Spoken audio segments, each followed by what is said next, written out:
안녕하세요. 황녀의 싸다워 토크 시간입니다. 네, 오늘의 황녀 사연은요. 이웃집으로 이사온 가족과 친하게 지내면서 알게 된 사실로 인해 끔찍한 일들이 벌어지게 된다는 내용의 사연입니다. 사연 읽기 전에 구독과 좋아요, 많은 공유 부탁드릴게요. 저와 남편은 결혼하고 쭉 맞벌이로 일하고 있었습니다. 저는 회사에서 중요한 일을 맡고 있어서 아이를 바로 낳기에 무리가 있어서 결혼하고 3년 후 아이를 낳았어요. 아이를 낳고 나서도 계속 일을 하고 있어서 일에 치여 살았어요. 그래서 저는 늘 많은 업무와 아이 때문에 많이 힘들었는데 남편 역시 회사에서 많은 업무 때문에 남편의 도움을 받을 수가 없었어요. 시댁도 저희가 사는 곳과 너무 거리가 있다 보니 도움을 받을 수가 없었고 저희 친정도 엄마는 계시지 않고 아버지만 계셔서 도움을 받을 수가 없었어요. 친정 언니가 한 명 있지만 언니가 거리가 있는 곳에 살고 있어서 전혀 도움을 받을 수가 없었어요. 그리고 계속 일을 하기도 했지만 워낙 제가 남들과 쉽게 친해지는 성격이 아니다 보니까 주변에 아는 사람이 많지 않아서 주변에서도 전혀 도움을 받을 수가 없었어요. 심지어 이웃에 아는 사람도 없었어요. 보통 아이를 낳으면 아이 엄마들끼리 친하게 지내는데 저는 일을 하고 있어서 엄마들과의 소통을 할 수가 없었어요. 집, 회사 이렇게만 다니다 보니까 더 주변에 사람이 없었던 것 같아요. 회사에서 친하게 지내는 사람들이 있었지만 그 사람들도 멀리 살거나 가정에 있으니까 자주 만나거나 도움 같은 걸 받을 수가 없더군요. 그래서 늘 혼자서 다 감당을 해야만 했어요. 그런 저를 힘들게 하는 사람은 시어머니였습니다. 그렇잖아도 애 혼자서 보면서 일을 하고 있는데 수시로 전화해서는 당신 아들 잘 챙겨주고 있는지 확인을 하는 거예요. 밥은 어떤 걸 먹고 다니고 아들이 아이 때문에 잠은 잘 자고 출근을 하는지 이딴 걸 물어보시고 저나 아이에 대한 것은 전혀 언급을 안 하는 거예요. 어머님은 오로지 당신 아들 생각밖에 안 하시더군요. 그래서 너무 서운하고 힘들어서 한 소리 했어요. 어머님, 너무 서운해요. 저랑 아이 안부는 안 궁금하세요? 뭐가 서운하다고 그러냐? 너도 애 키워서 시집 보내봐라. 그럼 내 심정 이해할 거다? 아무리 그래도 그렇죠. 저는 둘째치고 손주 안부는 물어봐야죠. 잘 크고 있는 거 사진으로 보고 있다. 그리고 애는 내가 말 안 해도 네가 알아서 어련히 잘 보겠냐? 그런데 우리 아들은 네가 그렇게까지 신경 못 써줄 거 아니야. 내가 다 아는데? 뭐라고요? 뭘 알아요? 아들이 그러던데 네가 애만 신경 쓰고 자긴 찬밥이라고. 이 사람이 그딴 말을 했어요? 너 시애미한테 그딴 말이 뭐냐? 아니 죄송해요. 저도 모르게 화가 나서 그만 실수했어요. 그런데 어머님 아무리 이 사람이 그런 말을 했어도 그 말을 다 믿고 저한테 그러시면 안 되시는 거죠. 저 이 사람 도움 하나도 안 받고 오로지 저 혼자 애 보면서 일하고 있어요. 회사에서 눈치 보면서 일하고 있다고요. 그렇게 힘들면 일을 그만두면 되지 않니? 너가 좋아서 다니는 회사 욕심을 부리고 다니면서 누가 누구한테 탓을 하는 거야? 아니 제가 욕심 부리고 다니는 것처럼 보였다면 그럴 수도 있지만 사실 제가 일 안 하면 대출금이며 애한테 들어가는 거 혼자서 어떻게 다 감당이 되겠어요. 이 사람 저보다 월급도 작고 언제 구조조정 당할지 모르는데 이 사람만 믿고 그냥 회사를 그만두라는 거예요? 그래서 너가 더 잘 나간다고 내 아들 무시하는 거냐? 어머님 그런 얘기가 아니잖아요. 그리고 아들이 하나도 도움을 안 주는데도 제가 애도 키우고 일도 하고 있으니까 오히려 칭찬도 해주고 아껴주셔야 하는 거 아니에요? 하다못해 애쓴다는 말 한마디라도 해줄 수 있잖아요. 어떻게 아들만 생각하냐고요. 저 같으면 그렇게 말하는 아들 혼내서 마누라한테 잘하라고 혼냈을 것 같은데 어머님은 진짜 너무하신 것 같아요. 라고 했더니 시어머니 너가 내 입장 되면 넌 그러겠다고? 어디 한번 내가 지켜보마. 너가 어떻게 하는지 내가 두 눈 시퍼렇게 뜨고 볼 거야? 하시더군요. 전화만 하면 늘 이런 식으로 당신 아들만 챙겨서 전화도 하기 싫고 보기도 싫어요. 그렇게 몇 년을 시어머니랑 같은 이유로 늘 힘들었는데 시어머니 저를 끝까지 지켜보신다더니 사고로 돌아가셨습니다. 시어머니한테 죄송하게도 저는 시어머니가 사고를 당하셨다고 하는데 너무 시달리고 힘들어서 그랬는지 눈물 하나 나지 않더라고요. 시어머니와는 너무 거리가 생겨버려서 힘들었거든요. 그래도 아버님과는 사이가 나쁘지 않아서 그런지 혼자 계신 아버님이 늘 걱정이었어요. 그런데 남편이 지금 하는 일이 자기한테 안 맞고 너무 힘들다고 아버지 곁으로 가서 새로운 일을 해보고 싶다고 해서 그러라고 했어요. 그래서 남편 놈이 시댁 근처에 있는 직장으로 옮기게 되었어요. 아버님이랑 같이 살면서 직장 다니라고 하는데 그것은 싫다고 고집을 부려서 할 수 없이 시댁 근처에 방을 하나 얻었어요. 어차피 있어도 도움이 안 되는 놈이라 아버님한테 가끔 들러서 돌봐드리라는 마음에 직장 옮기는 것을 찬성하고 그때부터 주말 부부로 지냈어요. 남편이란 놈 너무 어처구니 없게도 아이는 바쁘다는 이유로 놀아주지도 않고 늘 힘들다고 하더니 아버님 때문에 시댁 근처로 가는 것은 쉽게 결정을 해버리더군요. 육아에서 탈출하고 싶었던 사람이라 고민 1도 안 하고 쉽게 결정을 내렸습니다. 남편은 직장을 옮긴 곳에서 다행히 인정을 받아서 나름 돈도 많이 벌고 열심히 살았어요. 저는 아예 혼자서 아이를 봐야 해서 일은 조금 줄이고 아이한테 올인했어요. 그런데 아이가 크면서 자꾸 아빠를 찾아서 아이 교육을 위해서 또 한 번 큰 결정을 하고 오랫동안 다니던 회사를 그만두고 남편이 있는 쪽으로 이사를 했어요. 이사하고 짐 정리가 제대로 되지 않아서 집 근처에 있는 식당에 가서 남편이랑 아이랑 같이 나가서 밥을 먹고 있었어요. 식당에 들어섰을 때 눈이 마주친 한 가족만 있었는데 그쪽도 아이가 하나인 것 같더라고요. 얼핏 보니까 저희 아이랑 비슷한 나이로 보였어요. 저는 워낙 낯을 가리는 편이라 남들과 쉽게 말을 하는 편이 아닌데 그쪽 여자가 먼저 저한테 말을 걸더라고요. 이사 오셨나봐요? 라고 하더군요. 처음엔 어떻게 알았는지 생각했어요. 여기는 동네 사람들이 다들 친하게 지내서 다들 알아요. 못 보던 얼굴이라 물어본 거예요. 아, 네. 라고 대답을 하고 무시하려는데 언제 봤다고 자꾸 반말로 말을 계속 걸어서 첫 인상이 별로였어요. 자꾸 묻지도 않았는데 혼자서 주절주절 떠들어대더라고요.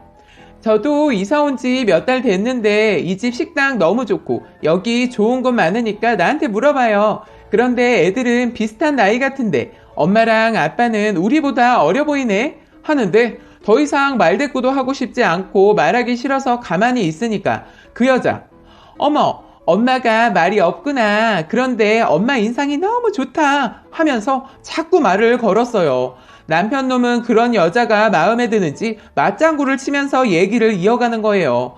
얘기를 하다 보니까 저희 아이랑 그 아이가 같은 반이더라고요. 그래서 학교 관련 도움이라도 받을까 해서 마지막엔 서로 연락처를 주고받았어요. 쉽게 제 얘기를 하거나 친해지지 못해서 알고 지내면 불편할 것 같아서 연락처를 받고도 전화를 하지 않았는데 그쪽에서 연락이 왔더군요.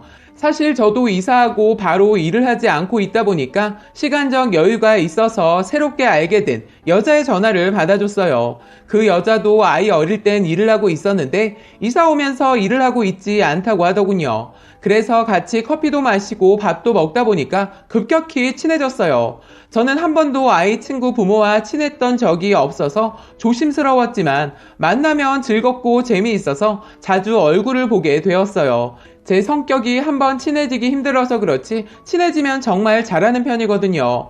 이분도 그런 저를 알고부터는 너무 좋다고 자주 저희 집에 놀러 오기도 했어요. 그러다 보니까 나중에는 가족들과 함께 만나면서 같이 밥도 먹고 술도 먹었어요.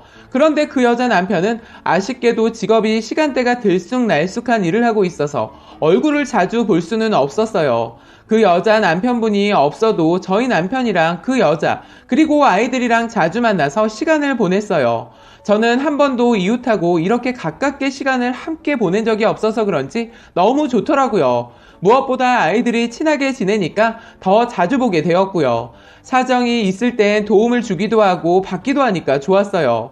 가깝게 지내다 보니까 오히려 친언니보다 더 그 언니를 의지했던 것 같아요. 그런데 어느 날부터인가 남편과 그 여자 둘의 행동이 이상하게도 지나치다는 생각이 드는 거예요. 자꾸 둘이서 지나친 스킨십, 비슷한 행동을 하는데 자꾸 거슬려서 한 소리 하려다가 괜히 서로 어색하게 될까봐 그땐 그냥 지나쳤어요. 그런데 오히려 애들이 둘의 행동이 이상했는지 저희 아이가 저한테 이상한 말을 하는 거예요. 엄마, 아빠가 엄마 화장실 갔을 때 새별이 엄마랑 아빠랑 어깨 동무했다? 저는 순간 기분이 이상했어요. 어린 애들도 이 둘의 행동이 이상하다고 느낄 정도면 내가 이상한 것은 아니었구나 싶었어요. 그래도 괜히 애한테는 신경 쓰이게 하고 싶지 않아서 별거 아니라고 안심을 시켜줬어요. 둘이 워낙 친해서 그런 거야 라고 말을 하니까 애가 고개만 갸우뚱거리더군요. 그 이후로 저 있을 때도 서로 몸을 터치하는 행동을 자주 했어요. 그러다 보니까 그땐 애들도 신경을 쓰지 않더라고요. 그런데 시간이 갈수록 저는 이 둘의 행동이 더 이상하게도 달리 보이고 느낌도 깨름직했어요. 그런 기분 때문에 사람들을 이상하게 보려고 하니까 둘의 모든 행동이 다 이상하게 보이고 느껴져서 그냥 신경 쓰지 않고 넌지시 지나가는 말로만 얘기를 했어요. 뭐야, 둘이 수상해. 왜 이렇게 서로 만지는 것이 자연스러워? 자꾸 의심스러운 행동을 하네? 했더니 저보다 5살 많은 언니인데 그 여자가 내가 한참 어린 동생이랑 뭘 하겠어? 그리고 친구 아빠인데 넌 그런 말을 하냐? 너 장난하는 거지? 장난 아닌데 둘이 이상해 했더니 갑자기 남편 놈이 난 연상도 좋은데? 뜬금없이 그딴 말을 하면서 혼자서 웃는 거예요. 속으로 미친놈 지랄한다 생각했어요. 그런데 이놈이 그날 술을 과하게 먹더니 쓸데없는 말을 하는 거예요. 누님, 혹시 연하는 어때요? 하는 거예요. 이놈이 술이 약해서 술을 많이 먹는 편이 아닌데 그날따라 과하게 먹어서 돌았는지 저도 있는데 그런 말을 했어요. 그 언니가 놀라는 표정을 하더니 어우, 미소 아빠 그만 드셔 하더군요. 그러니까 이놈이 누님 얘기하니까 들어야지 하면서 또 말을 듣더군요. 누가 보면 둘이 부부처럼 보이는 거예요. 어쨌든 둘이 기분이 업이 되어서 집에서 2차를 하자고 해서 결국 2차를 집에서 먹게 되었어요. 애들은 늦은 시간까지 있다 보니까 그 언니 딸이 잠이 들어서 그냥 저희 집에서 재웠어요. 저희 딸도 그 아이와 함께 자기를 원해서 저희 집에서 재우기로 하고 그 언니는 혼자서 갔는데 남편 놈이 밖에서 술 좀 깰 겸 바람 좀 쐬고 온다고 해서 저는 믿고 씻으러 들어갔어요. 씻고 나와봤더니 아직도 남편이 들어오지 않았더라고요. 저는 혹시나 해서 남편을 데리러 나갔는데 어디에도 없었어요. 혹시나 해서 집 주변을 둘러봤는데 어디에도 없어서 전화를 했는데 받지도 않더군요. 괜히 이상한 생각이 들어서 설마 하는 마음에 그 언니한테 전화를 했어요. 그런데 그 언니 역시 전화를 받지 않더군요. 저는 그냥 그 언니 집으로 갔어요. 벨을 아무리 눌러도 나오지 않더니 한참 뒤 문을 열어줬는데 씻고 나온 모습이었어요. 씻느라 전화를 받을 수 없었다고 하더군요. 혹시 이 사람 연락 못 받았냐고 묻는데 이 언니 표정이 다른 때와 달랐어요. 모른다고 하는데 문을 활짝 열어주지도 않고 들어오라는 말도 하지 않더라고요.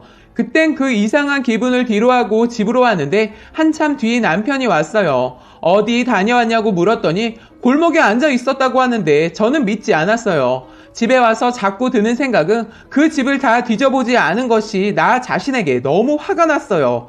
그 이후로 물증은 없지만 심증이 가서 거리를 두고 지냈는데 이것들이 저 모르게 따로 만나고 있는 것을 우연치고는 기가 막히게도 그 언니 남편한테 들키고 만 거예요. 그 남편이 일이 있다고 출장을 갔는데 이것들이 제 눈을 피해 놀러 갔는데 하필 그 여자 남편이 출장 간 곳으로 놀러를 간 거예요. 그 여자 남편은 출장 장소가 바뀐 것을 아내한테 말한다는 것을 깜빡하고 일을 갔던 모양이에요. 일을 하다 점심 먹으러 갔다가 셋이서 마주치게 된 거죠. 그날 그 식당은 뉴스에 보도가 될 만큼 난리가 아니었다고 해요. 저는 남편이 폭행을 당해서 병원에 있다고 해서 한 걸음에 달려갔는데 기가 막힌 현장을 보고 할 말을 잃었어요. 저는 병실에 깁스를 하고 누워있는 새끼한테 가방으로 얼굴을 사정없이 때려줬어요. 너 이딴 짓을 나 모르게 지금까지 즐기고 있었니? 정말 지독하다. 너희들 어떻게 인간의 탈을 쓰고 우리들을 농락할 수 있니? 넌 천벌받을 거야. 너 평생 병신으로 살아라. 넌 살 가치도 없고 바람 피고 싶었으면 끝까지 모르게 하던가. 이렇게 긴 시간을 속일 정도로 좋았으면 이혼을 하고 만났어야지. 둘 다 뭐하는 짓이야? 개만도 못한 새끼. 넌 앞으로 미소 볼 생각 하지도 말고 내 앞에 나타나지도 마라. 하고 저는 사정없이 그 새끼 급소를 가방으로 쳐버렸어요.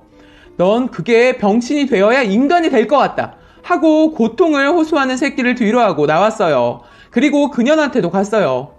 넌 인간 쓰레기야. 나이 먹고 할 짓이 없어서 아이 친구 아빠랑 놀아나냐? 넌 내가 손 안 봐도 네 남편이 벌써 다 반아서 더 이상 볼 게 없구나. 니네 둘은 이것으로 끝났다고 생각하지 마. 앞으로 더한 고통이 있을 걸 생각하고 살아라. 라고 말하고 나왔어요. 그 여자 남편한테 얼마나 심하게 맞았는지 이가 몇 개나 빠지고 목이며 팔다리 모두 기부스를 했더군요. 남편 새끼도 거의 마찬가지를 하고 있었고요. 저는 대신 손을 봐준 그분한테 감사할 따름이었죠. 저는 법적인 도움 다 받아서 이혼하고 아이는 제가 키우고 있어요. 남편 놈은 태어나고 또 한 번 그 여자 남편한테 폭행을 당하고 병원 신세를 지고 있다고 들었어요. 이 둘은 그 남편 놈한테 평생 이렇게 당하고 살지 않을까 싶네요. 라고 사연 올려주셨습니다. 오늘의 사연 여기까지였고요. 많은 공유와 여러분들의 생각이나 느낀 점이 있다면 댓글로 표현해 보시기 바랍니다.